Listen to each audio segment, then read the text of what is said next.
poll with you, let me see a show of hands. Year by year, we digitalize our life more and more. Which brings to the question, should we digitalize education? Well, now we're going to have a panel on the topic of digitalizing education. Before we go into the moderated panel, the panelists will be addressing us. Our first panelist has ceded her commitment to serving marginalized communities since she was a young tertiary student. Her vision is to uplift the youth of Hong Kong through education and standing tall. As a talent management professional and a career coach, she conducts workshops to a wide arena of students from different high schools and universities, and works with students from local schools to help them develop as confident communicators. Please welcome Karishma Samtani.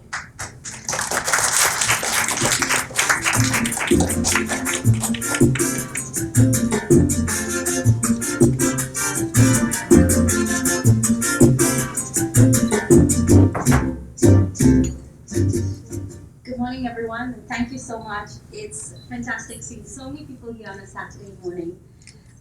Well, I have a background. I work in an investment bank, and obviously right now you must be thinking, if you work in an investment bank, what are you doing here when we're talking about education? I strongly believe education has two streams. One is the academic aspect, and the other is career pathways. So what I saw was, in Hong Kong, a lot of students had academics background, great results. However, there was a gap between their academic success and being able to get into the workforce and into roles that are of high-paying jobs. And what we realized is, I did a research, and what I realized was students had the best academics, they were exposed to activities, however, they didn't know how to sell themselves. They didn't know how to market themselves. And what happens in our traditional education system is you go through the education, however, they don't teach you how to then get to the next steps. So I started working with a few teachers in high school to find out what do they do. Obviously, there was nothing. I started talking to university professors and asking them, how do you help students get to the next step? Again, there was nothing in place. So I started working with the University of Hong Kong, and I put together workshops for students to help them write compelling CVs, to help them write a good cover letter. Because what is that? A CV, a cover letter is your story. That's your marketing tool to get your foot in the door for something like an interview. If that's not incredible, I'm sorry, you go into the no file. I have been a campus recruiter myself, so I know how it works. In the first 5 seconds, if your CV is compelling to me, you go on the yes file. If it is mediocre, you sit on my maybe pile, and I will come back to it. But if I don't like the look of your CV, it directly goes into the no pile, and I will not go back to it. So having had that first-hand experience, and coming from a background myself where when I was looking for a job in Hong Kong, because I'm raised in Hong Kong, I was born in India, but I was raised in Hong Kong, although I speak Cantonese, that's not enough anymore. Our world is so competitive with the whole education system.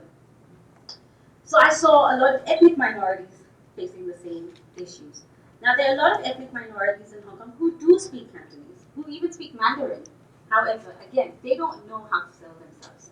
And that's how I got into the whole education realm. Then when I started conducting these workshops at universities, I started meeting students who studied for a year and realized that they were in the wrong education. They've taken the wrong program. And that meant they lost a year of education. Well, it's not a loss because they've learned something, but they've lost a year in terms of their program, and obviously financials, right? Then I started reaching out to high schools in Hong Kong, and currently I am working on putting a proposal together to get some government grant for this program. I work with students in high school to help them identify what are their strengths, what are their motivation, what are the driving factors behind choosing a program in university.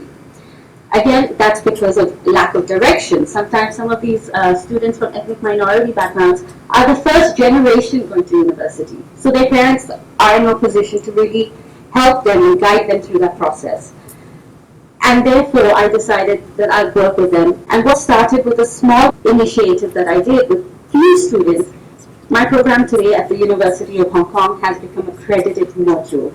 And since then, I'm now working with 2 other universities in Hong Kong. And that's how my background started in the education realm. Thank you.